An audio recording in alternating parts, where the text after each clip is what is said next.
पाकिस्तान की सियासत हमेशा से ताकत और इख्तियार के दरमियान एक खामोश जंग रही है।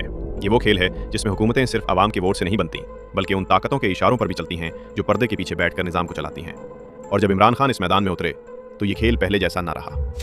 एक करैक्टर जिसने दुनिया को वर्ल्ड कप जीत कर दिखाया, एक इंसान जो सियासत में आया तो आवाम को उम्मीद दी, नया पाकिस्तान का नारा लगा, इंसाफ, खुददारी और बदउनवानी के खात्मे की बात की।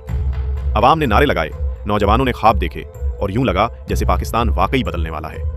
आम इंतखाबात में इमरान खान की जमात तहरीक इंसाफ कामयाब हुई। कहा गया कि उन्हीं ताकतवर हलकों की हिमायत हासिल है, मगर इक़्तिदार में आने के बाद इमरान खान ने वो रास्ता इख्तियार किया जो माजी के किसी वज़ीर आज़म ने नहीं चुना था। ताकत के मरकज़ से फासला और खुद मुख्तार फैसलों का सफ़र। वज़ीर आज़म हाउस और GHQ के दरमियान फासले बढ़ने लगे। फौजी तकर्रुरियों पर इख्तलाफात सामने आए। खारजा पॉलिसी पर तनाव बढ़ा। इमरान खान अमरीका से ताल्लुकात में बराबरी चाहते थे, जबकि इस्टेब्लिशमेंट चाहती थी कि ताल्लुकात में नरमी रखी जाए। ये वो दौर था जब ताकत के तवाज़ुन में दरारें वाज़ेह होने लगीं। आहिस्ता आहिस्ता ऑपोजिशन जमातें करीब आईं और उनके पास एक मुश्तरका हदफ था, इमरान खान को इक़्तिदार से हटाना। पार्लियामेंट के अंदर तहरीक अदम एतमाद पेश की गई। इमरान खान ने आवाम के सामने एक नया बयानिया रखा, हकीकी आज़ादी का। उन्होंने कहा कि उनके खिलाफ एक आलमी साजिश रची जा रही है और उसके पीछे अंदरूनी कुव्वतें भी मौजूद हैं। 2022 के अप्रैल में इमरान खान इक़्तिदार से हटा दिए गए, लेकिन वो खामोश नहीं बैठे। उन्होंने सड़कों पर आकर आवाम को जगाया, जलसे किए, लंबे मार्च किए और मुल्क के हर कोने में एक नारा गूंजने लगा, इम्पोर्टेड हुकूमत नामंजूर।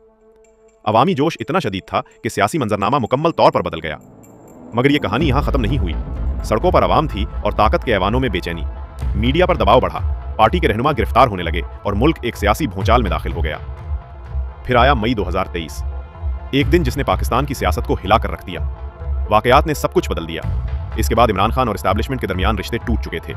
जो बातें कभी बंद कमरों में होती थीं, अब आवाम के सामने आ चुकी थीं। गिरफ्तारियां हुई, सैकड़ों कारकुनान कैद हुए, पार्टी पर दबाव बढ़ा। मगर इमरान खान का बयानिया आज़ादी और इंसाफ अब भी सोशल मीडिया और अवामी दिलों में जिंदा था। वो कैद में थे, मगर उनकी आवाज़ अब भी गूंज रही थी। दूसरी तरफ इस्टेब्लिशमेंट चाहती थी कि सियासत में इस्तेहकाम वापस आए। वो समझती थी कि मुल्क को इंतशार से निकालने के लिए एक नई शुरुआत ज़रूरी है। मगर इमरान खान के चाहने वालों के नज़दीक ये सिर्फ सियासत नहीं, बल्कि एक नज़रियाती जंग बन चुकी थी। एक तरफ ताकत का निज़ाम था और दूसरी तरफ अवाम का एतमाद। वक्त गुजरता गया, अदालती मुकदमे, मीडिया ब्लैकआउट और सियासी पाबंदियां, मगर इमरान खान का नाम मिटाया ना जा सका। हर मुश्किल के बावजूद उनके चाहने वाले अब भी कहते हैं, खान हमारा लीडर है और वो वापस आएगा।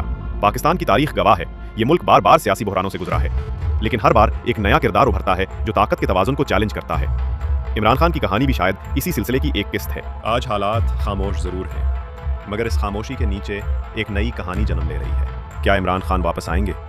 क्या ताकत का ये निज़ाम फिर से अपने उसूल बदलेगा, या सब कुछ वैसा ही रहेगा जैसे हमेशा रहा? ये सवालात आज भी गूंज रहे हैं, क्योंकि पाकिस्तान की सियासत में आखिरी ओवर हमेशा